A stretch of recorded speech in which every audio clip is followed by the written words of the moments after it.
Welcome to the Macmillan Report. I'm Marilyn Wilkes, your host, and our guest is Ranu Roychoudhuri. She comes to Yale from the Indian Institute of Technology in Guwahati, where she is Assistant Professor of Humanities and Social Sciences. She is a historian of photography and art with interest in South Asian studies, post-colonial theory, popular visual culture, and intellectual history of art. Today, we'll talk with Professor Roychoudhuri about her paper, Photographs of People, Monument for a City. Welcome, Ranu. Thank you so much, Marilyn, for having me here today. So let's begin with an overview of your paper. Tell us about it. The paper is on intertwined history of visual conventions, political commitment, and intellectual orientation vis-a-vis arguably the longest running photo documentary project on the city of Calcutta, titled People of Calcutta. The project began in 1977 and ran through early 1991. And it was done in two phases. The first part of the project was called Shahid Minar, and it's translated as Monument of Martyrs. And the second phase was Ghore Baire, can be translated as The Home and the World. Okay. And these two parts, under the larger rubric of People of Calcutta, was done under the umbrella of a Jesuit organization called Chitrabani. And the word Chitrabani is a Bangla word, which you can translate as words and images, but you also can translate in other ways. And also it was a word that was used by the Nobel laureate Bengali poet Rabindranath Tagore to talk about cinema. So that would also have been part of why this institution was named Chitrabani. And so the institution was an offshoot of the St. Xavier's College in Calcutta. And the Jesuits have a long history in the city, and they had long investments both in time and in terms of time as well as in terms of the breadth of it in education and social projects. So this was just an offshoot, yet another offshoot. But the most interesting part is this is the world we are talking after the Vatican Second Council, which is the early 1960s. And what happened in the Vatican Second Council is the Catholic Church started incorporating non-Christians within the larger fold of the Christian preaching. Also, it started to deal with what was then the new media, which is now the old media. So how to incorporate the non-Christians and also how to incorporate new media in the church activities. So, and with that kind of an orientation, the Catholic Church had the Canadian priest of Belgian origin, Father Gaston Robesch, who moved to Calcutta in the 60s, sent to UCLA for a degree in film and media. So he got his degree, he goes back to Calcutta and starts this organization in early 1970s. Right? So, and followed by that, there were series of national emergencies in India. And that, as you know, is a suspension of democratic rights of the citizen. And there was ban on photography and more generally media activities. So the organization had to stall their program of launching this documentary project, which they then had to wait till 1977 for the emergency to go over, and so that they could go out in the public and photograph stuff that wasn't possible under the emergency. So initially they had a plan of making audiovisual documentaries, but it's also a time when the government of India had a 200% import duty on film stocks. So they could not afford to get a lot of films. So and they started with cut films from local film industry and also depended on donation from other sources for celluloid films that they can use. So eventually crunch in resources forced them to move into still photographs, and that's how the whole project began. Now, the reason for creating this huge body of photographs, and you'll be surprised to know the number, a total of 12,000 photographs. Wow, I was getting ready to ask you. Yes, 12,000, wow. That is a lot. That's the total oeuvre of Chitrabani collection, but for if you focus only on People of Calcutta project, it's 4,000. Okay. Still. it's not less. Right. If you're dealing with 4,000 photographs, that means negatives, prints, and also they had index cards, and they have everything cataloged. So you're basically dealing with a lot of information, and managing that information so that the posterity can access that information 40 years down the line. And I was the person who accessed. And so, yeah, so going back to why this project was launched, like there was a theological aspect of it. So theology of communication was a major impetus in conceiving this project, following from the Vatican Second Council. Right. It also was fostered by a social commitment to giving face to the faceless, and that was sort of a tagline for the entire project in 2 periods, and I'll come to the Right, because I do want to know who. I want you to describe some of the photographs and who these people are. Absolutely, I'll come to that. Okay. But so when you say face to the faceless, what kind of people are you thinking about? It's really the everyday lives of very ordinary citizens of Calcutta who otherwise would not have photographs made. Like, so the first part was specially focused on economically marginalized section of Calcutta. Okay. And the second part was more sort of a middle class. But when they turned their camera to the middle class, it's not the high achieving middle class that they were thinking about. They were talking about more sort of like everyday people in the city and their everyday, very banal, mundane lives. And a lot of acts of everyday living that we won't photograph. Even in today's date of Instagram and camera phone, there are certain acts we think it's just too banal to be photographed, right? You need an event to capture it through the camera. So, yeah, so there are 2 segments. So first part is underprivileged Calcutta, and the second part is the middle class Calcutta. So, and the face for the faceless is more sort of for the first section, but I also feel that same thought can be extended to thinking about the middle class. And as I said, I mean, we are talking about a pre-digital era where even the middle class, not all of them would have a camera to themselves to document their, say, like doing laundry, as simple as that. But it's a very important ritual of daily living. So they would not have the instrument to record that daily living, and so that was the kind of phase that the Ghore Baire segment of people of Calcutta gave an opportunity to people to have an image of, so which wasn't possible before.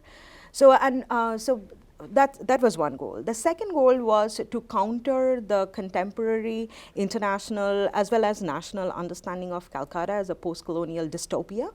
So they were thinking Calcutta as a cityscape, as a space, as people's lived experience, not simply in terms of city of palaces or worst of urban disasters. So if those are the 2 polarizing words.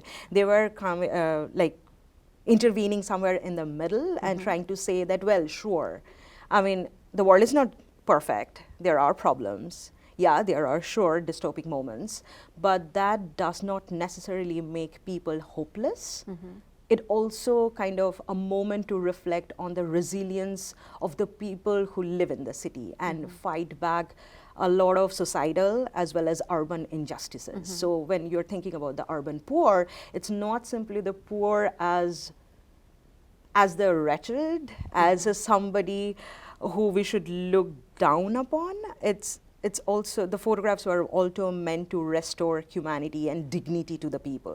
So for them, making a photograph of the people, so unintended city, that's what they call, to photograph an unintended city is to restore humanity and restore dignity to these people. So that was a major impetus. And when they're looking at the middle class, it was an interesting moment because most of the photographers, and I should have mentioned before, majority of the photographers were not Catholics.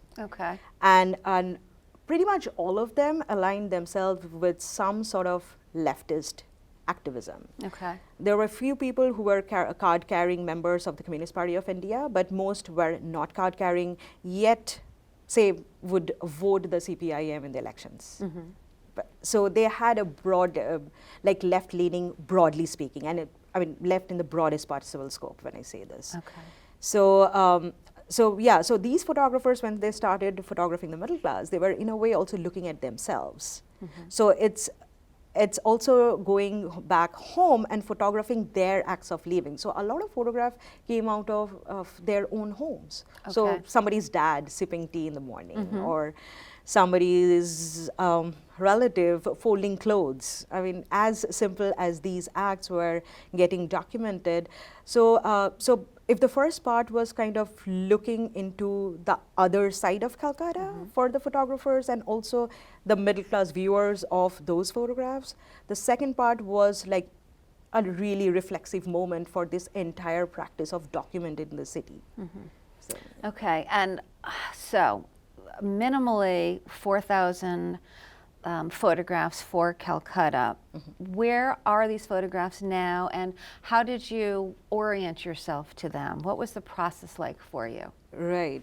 So all photographs, negatives, and the prints that were made in the 70s through the 90s, and the index cards that I mentioned, and they are absolutely central. So they would make these tiny little cards, put them on this index, and on the side they will actually have the technical details. So we actually have the darkroom details of the kind of chemical they used, the kind of films they use, and the kind of camera. So we actually have the details.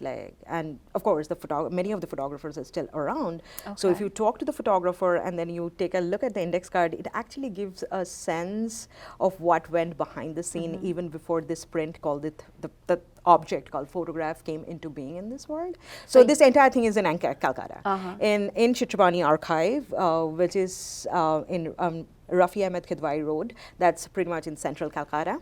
Okay. So How many photographers did you get a chance to speak with? Oh, I was very lucky. So, I mean, they had 23 photographers. I got a chance to talk to, I think, like 15 or 16. Wow, wow. So How old would they be now? They're like, it varies really. So from late 50s through mid 70s. So that's sort of the age range. Right, okay. And did you talk to them about what it was like for them to participate in the project? Oh yeah, of course. I mean, when they participated, most of them were like very young, fresh graduates, or in some cases, there was one person who was a like college dropout, and he was very proud. I mean, he's still very proud, and he is like one of the finest photographers of our time. So they were like still developing their skill, and they were really committed to the idea of social justice. So it wasn't like unnatural. They would go to Chitrabani and join this project. So the first generation of photographer who worked for the Shahid Minar section of the project, I mean, there was a advertisement that went out asking photographers to join. Second generation of photographers were trained by the first generation of photographers. So when this project started, they also started a photography training course along with it. So the second generation were more sort of like in-house trained. But the first generation who were initially joined from outside, they were also refining their skills. So it's a moment of, for them, it was moments of discovery, self-discovery, as well as discovery the medium and their personal relationship with the medium and how to go about it. And most of them became professionals later on, and majority of them went on with still photography. Some went with moving picture moving picture photography. So yeah. So, in terms of the project, I would imagine multiple photos would have been taken. So I'm wondering what how the photos were ultimately chosen to be part of the project. Who was tasked with that? That's an excellent question. Thank you. I mean, again, we are talking about a pre-digital world in a resource-scarce region where you can't really afford to take a lot of photographs. You have to be very precise. And so it's not like you have option of taking 10 shots of a thing and then you delete 9, keep 1, or keep 4, delete the rest. 10 means a lot. I mean, so a case like celluloid cassettes of films would have 36 gates, and often people would economize it so that they get at least like 39. It's possible to do that, but you have to be really very precise. And if film stocks if cost is high, there's not so there weren't multiple shots. In most cases, there were at most 3 shots, but mostly it was 1, 2. That was the limit. So in that way, I mean, for us, often it becomes really difficult to choose which one we want to keep. For them, it was like relatively manageable in terms of number, but in terms of aesthetic choices and in terms of what they really wanted to portray in the photographs, it wasn't as easy a process. I mean, it was, so there were discussions. Okay. So they would go out in the field, make photographs, come back, work in the darkroom, develop them, and they would do the darkroom themselves. So it's not like they would send them to labs. So Chitrabani had its own very equipped lab. So yeah, so they would work in the darkroom and then make contact sheets out of them, because that was, we are talking about a period where I remember those days. Thank you so much. You know, often, I mean, just distracting from what we are talking, it becomes very difficult to talk to students, and often I carry contact sheets with me when I'm talking contact sheets, because they have no clue what I'm talking about. They have no, and you have the little loop that you get out to magnify it. Absolutely. Yeah. So, and students, like young students, first year, second years, they often don't have a clue that I'm really talking about an object, a physical thing that you can hold in your hand, and not a computer screen. Anyway, going back to the point. So they would make contact sheets, and they would have, like, they would all sit together, the seniors and the mentors, if there were any from outside. Sometimes there would be like volunteers who would come to work with Chitrabani group. And they would also participate, and of course, Father Rubesh. Okay. So Father Rubesh was a really monumental figure in this entire institution and in the project. So everybody's input was essential, and there would be people like, say, Satyajit Ray, the Indian auteur. I mean, he was closely associated with the institution. I mean, sometimes Father Rubesh would show some photographs to Ray, and Ray would comment on that. So, and there were like many people like coming and going at some point. Roychoudhuri Bresso was there. So, and they would have like discussion with Bresso, of course. So Roychoudhuri Bresso is a very common sort of interlocutor, both intellectually and like in real life. So yeah, so they would discuss that what is the objective that I went out to field with, and how is it that I'm contributing to a positive image of the people that I'm photographing. So these discussions would actually lead into the kinds of photograph they want to keep or they want to throw away. Let me tell you, they didn't throw away any, so they have the entire collection there. So yeah, but for exhibition purposes, they would choose like handful, but you also have to think about the printing costs, so the chemical cost. I mean, all these things were also part of the story behind how many photographs would actually make it to, say, a gallery exhibition, or would actually be sold out to people who would come to buy prints. Okay. So I am curious if the people of Calcutta themselves, how many do you think were able to see these photographs? Yes, that's a question about circulation. So initially, all these photographs were meant to be seen by the people who were depicted in the photographs. So community exhibition was a major channel through which these photographs were seen by the people. So they would, again, take photograph, come back, develop, and go back with the photographs. So most people went back, some people didn't. Also, I mean, they have their personal narrative of why they didn't go back. I mean, yeah, but even without thinking about how many people actually saw it, I think it's important to think from the perspective of the institution, the photographers, that they really had an intention that the widest possible like group would actually come see their photographs. So they would reach out to the communities rather than expecting communities to come to them and see the photographs. Apart from the community exhibitions, a lot of these photographs have traveled through the Catholic circuits, through the church circuits, across the country and also out of the country. Where did it go outside of the country? Belgium. So Belgium, because so Father Rubesh had a like French Canadian of Belgian origin. So Belgium, Canada are some of the places where these photographs travel. Also, there was one person who was based in Montreal. He's still based in Montreal, and he was in Calcutta for the longest period of time. And during the initial years, he was one of the mentors.